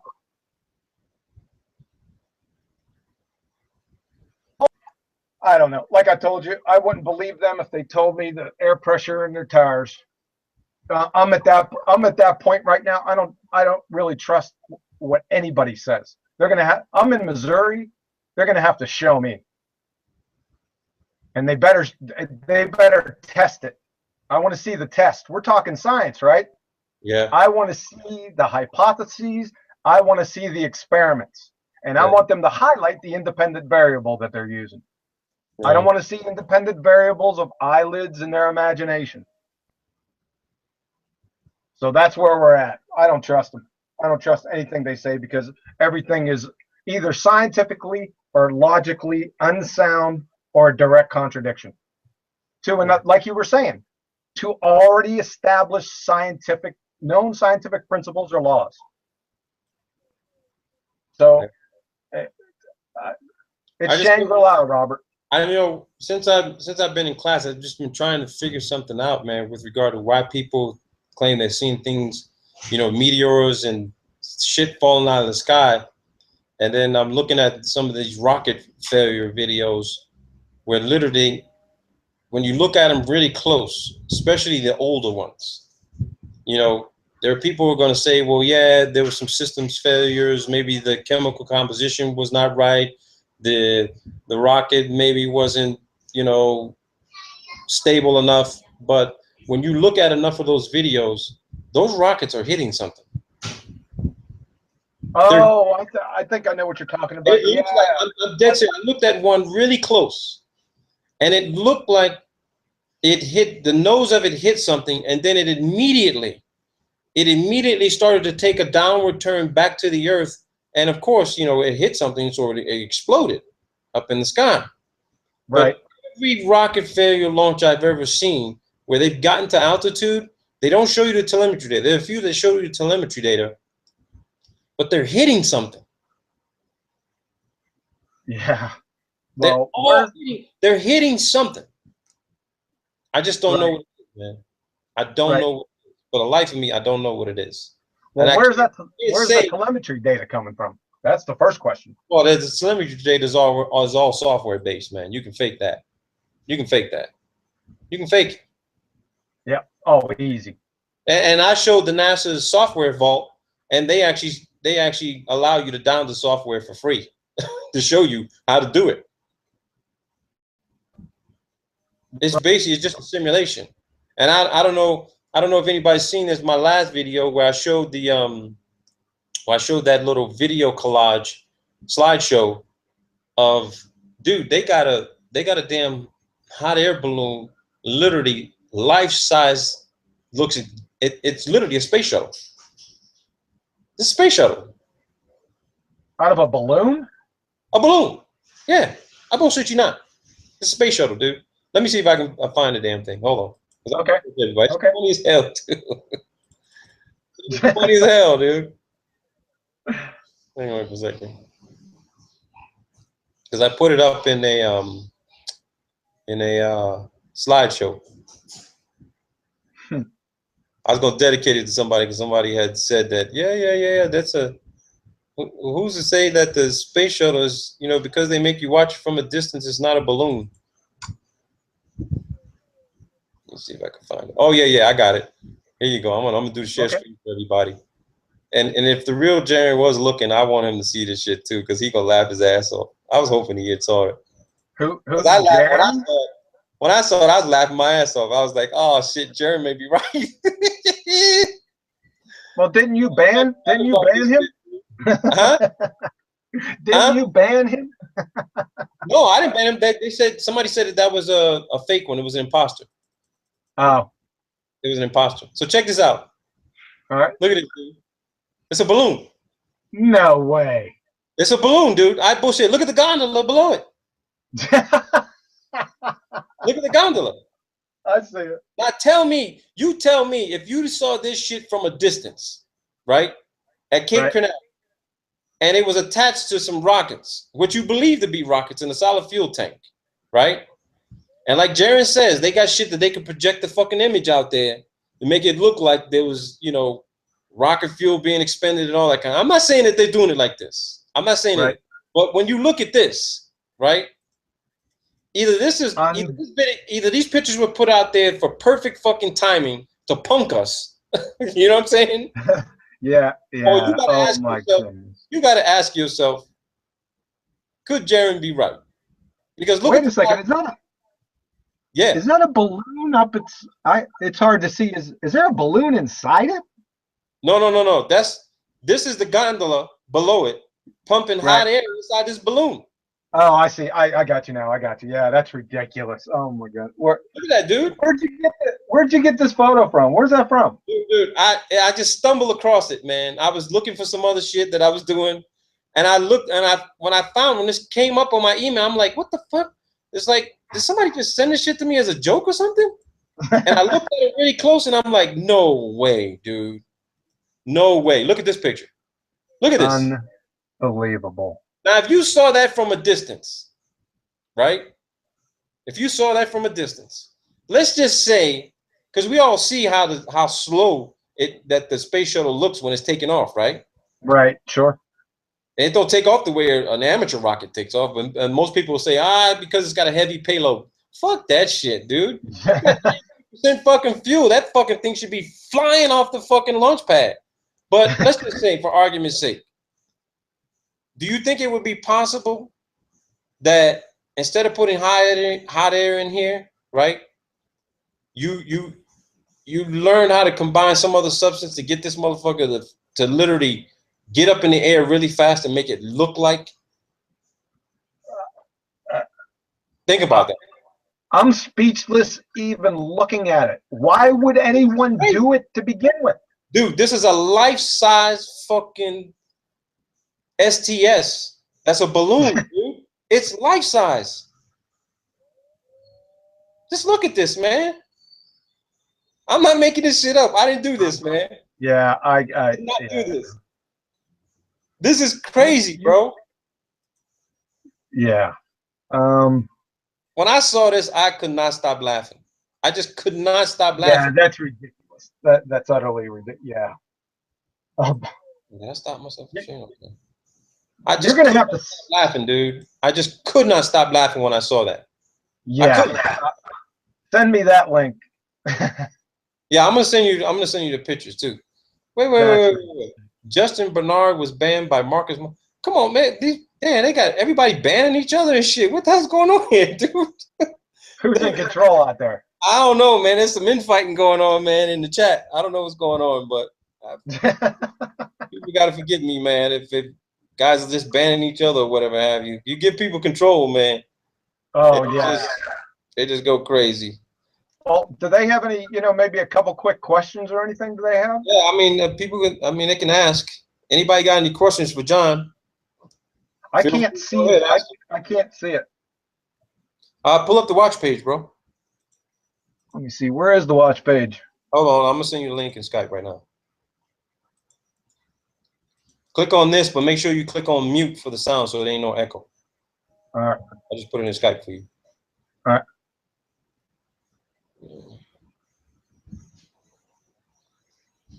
Yeah, if anybody's got any questions for John, feel free to ask. But the spammers here are all sent by NASA. Hutchinson effect. Awesome. Thanks, Rock.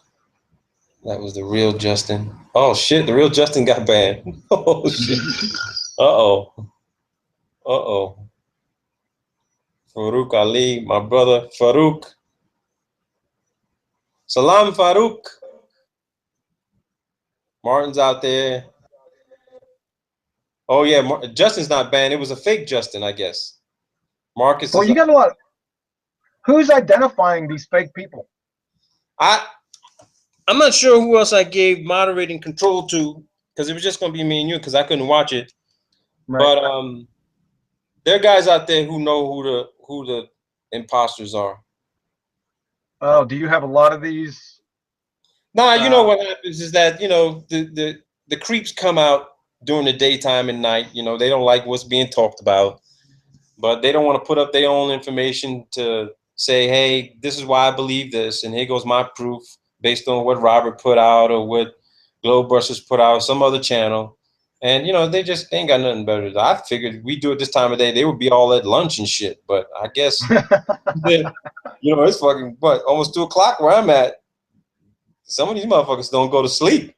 They're waiting for, they're like ninjas, man. They're in the darkness, man. Justin said it's the worst trolling he's ever seen. Wow. Yeah, dude. Which means that what's up, Robert? Some guy is trolling you live. Oh, they said somebody's trolling me live.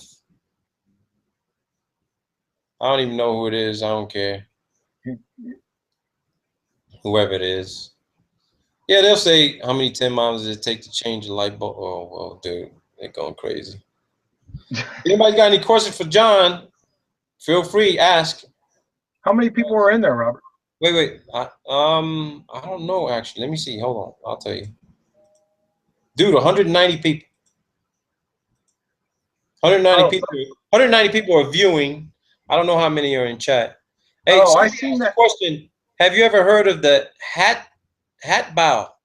Hattybow. What is that? Can I email? I never heard of it. Yeah, email me something, Tony Bell. I'm gonna shoot my email address to you. Anybody's got anything to email me? Shoot me an email. I don't care. I seen a couple. I seen a couple. Electric Universe. Hey, Bob from Globebusters want to know where you're located. Like, are you in the United States or?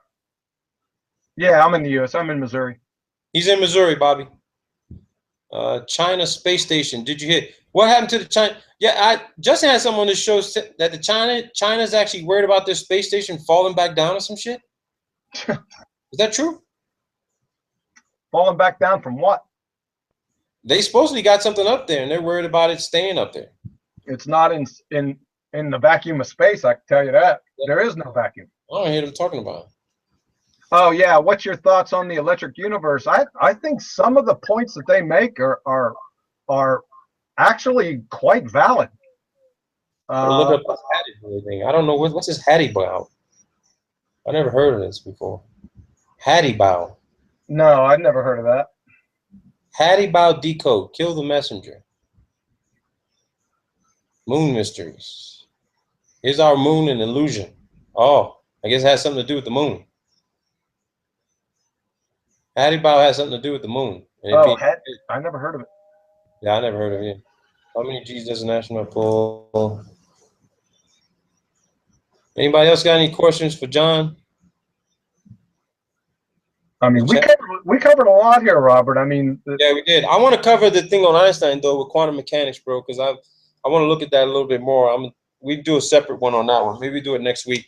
Oh, we'll just go through the double slit experiment. Even Young's double slit experiment just absolutely trounces Einstein. You got Einstein, Newtonian mechanics, and Maxwell's theories. You got some big problems because they're all in direct contradiction to quantum mechanics. And you come up against quantum mechanics, I mean, that's actual science. I mean, we're talking about experiment after experiment. I got thousands of experiments. I mean, that's real science. Bob wants to know if you're comfortable telling a little bit more about yourself to everybody out in the audience. You know, I would, but I've been having some problems, not only with you, Robert, the last time we tried to kick this off. Yeah. But, you know, in the prevailing week or two, it's been troubling. Let me just say it's been troubling. What I can tell you But you is, know how to get in Bob. You know how to get in touch with Bob, right? Bob. If it's okay with Bob, then I'll shoot you his email and you can talk to him yourself. Who's Bob? From Globebusters. Oh, okay, yeah, no problem, sure. I'll shoot you the email right now. I'll shoot you Bob's email and you can chat with him yourself. You're gonna throw it to me over Skype or? No. I'm gonna shoot it to you via email. Email, okay. Yeah. Yeah, that's no problem. Sure. I can talk. I really want Robert's thought about. Oh, they keep on talking about Haiti Bao. Oh, the Russian researcher? I never heard that term before. Yeah, I never heard of it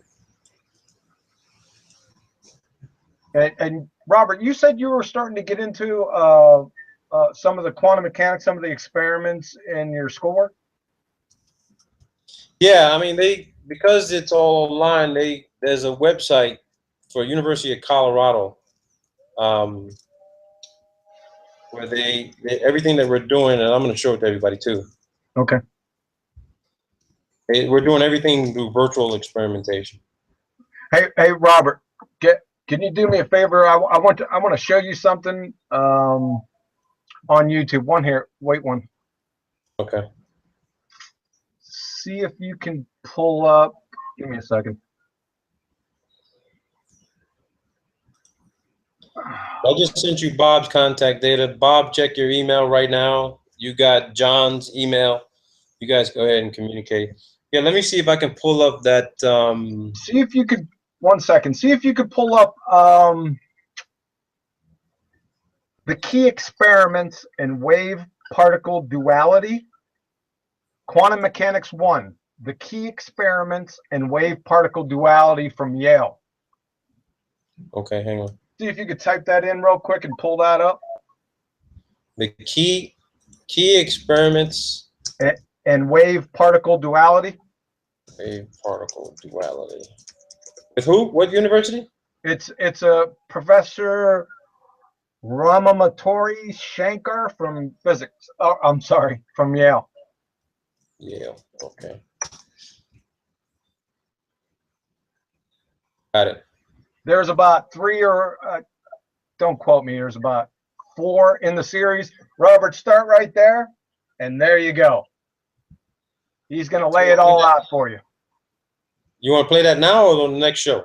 Yeah, it's kind of long. The show, the blocks of instructions are over an hour for those. Okay. This is just for you or whoever wants to pull them up.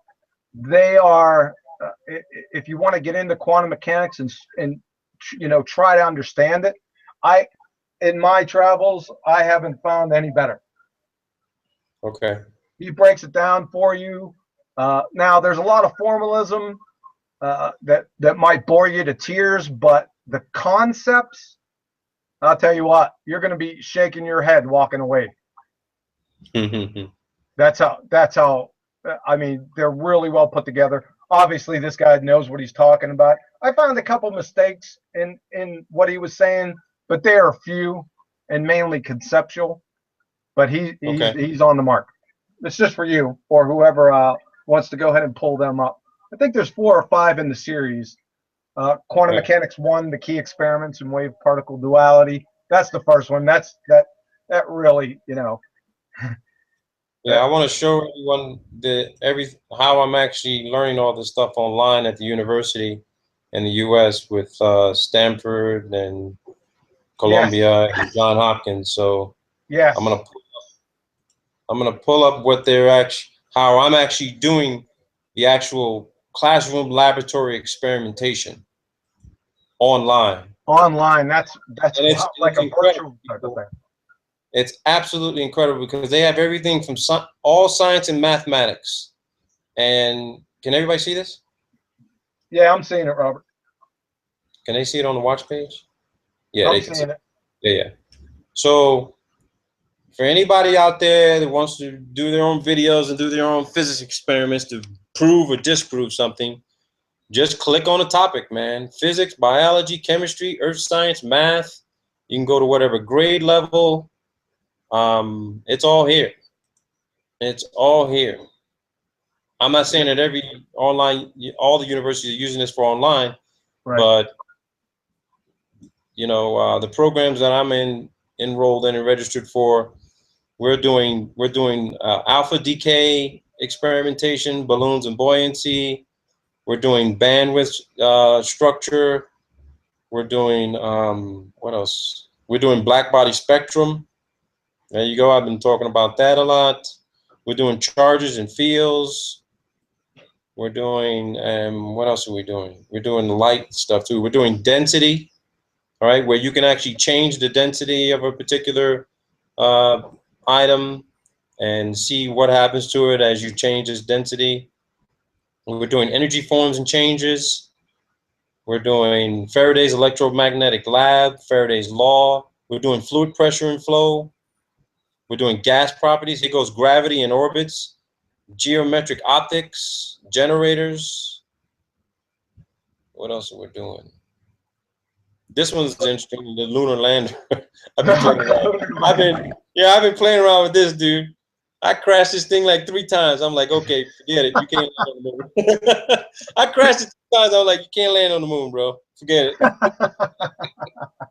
So then they have magnetics and compasses. You can do all these are all real virtual experiments that you would do if you were at a brick and mortar on campus, going to do these experiments in person. They didn't have these when I was in university, Robert. So they have my solar system. You can create, you know, what you believe the solar system looks like and how it would function. This is a good one here. I've used this before. Where they got Ohm's law, nuclear fission. You can do those. Quantum bound states.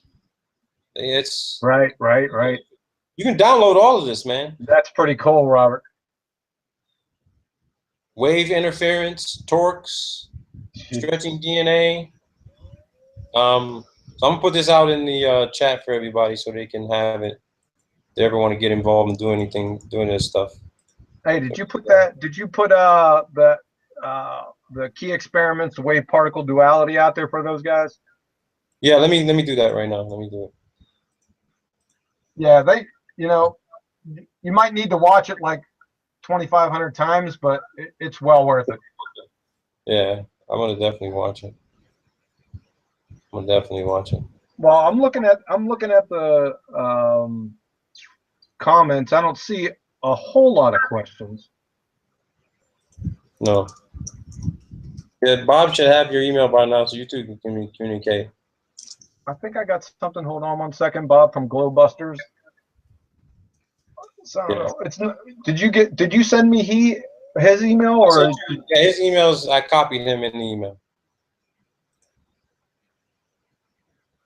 Oh, so he can contact. I see what you're saying. Yeah. Yeah, he can contact me. That's no problem. Let me hang on. Okay. I sent him a blank email. And he's like, "You send me a blank email." I copied you in it. Hold on.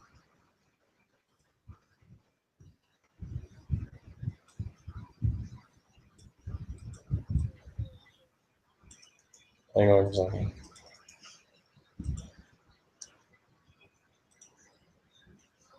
Okay. I had to send him another one. Yeah, and Anthony says, "I've been trying to share this in the chat." What is it that he wanted to share? It's a 7 megabyte picture. Please tell me you ain't. What the hell? it's the actual balloon, space shuttle balloon. I don't know what this picture is. He's trying to. What is this? Oh, hell no, dude. What he sent me was supposed to be a picture of one of the modules that I guess was resupplying the ISS, and below that was a photo forensic of what it's supposed to look like. Right. Dude, it's totally fucking fake. Oh, that doesn't surprise me. That Oh, doesn't surprise me at all. it's totally fake. Let me see if I can share it with everybody so they can see it. Totally fake, dude. I'm not surprised about that either. Which means that SpaceX, they all involved in the shit. So here's the picture that Anthony Bell was trying to share with everybody. Let me see if I can blow it up here.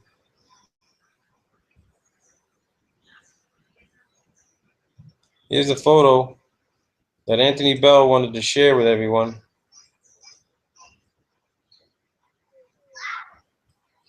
Here it is, people.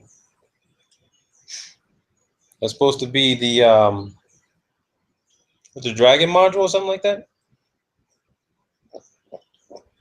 Damn, it just got real huge on me just now. My computer.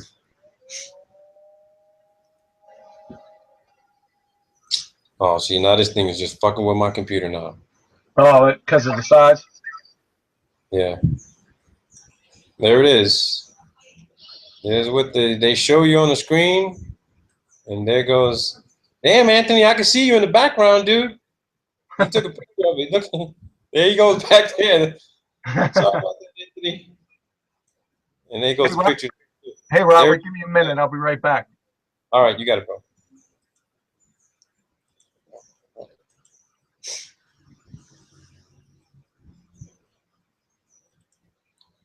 Tell me, anybody's got any other questions, man? It doesn't get much more fake than that. I got Picard's drawing. His capsule was a space and water capsule, but in one device. Type humanoids, ghosts, goblins, and other humanity faces that he humans. Anybody got any questions? Anybody got any suggestions? Anything? Somebody, please. I'm hungry. I don't have lunch, man. Love you too, Aaron. Aaron Muzmoto. NASA sent its best trolls here. All I'm saying is these people have already lived half their lives, so I don't see their point in defending the globe. Yeah, and you're right. What else? What else we got here? My big man, Marcus Mola.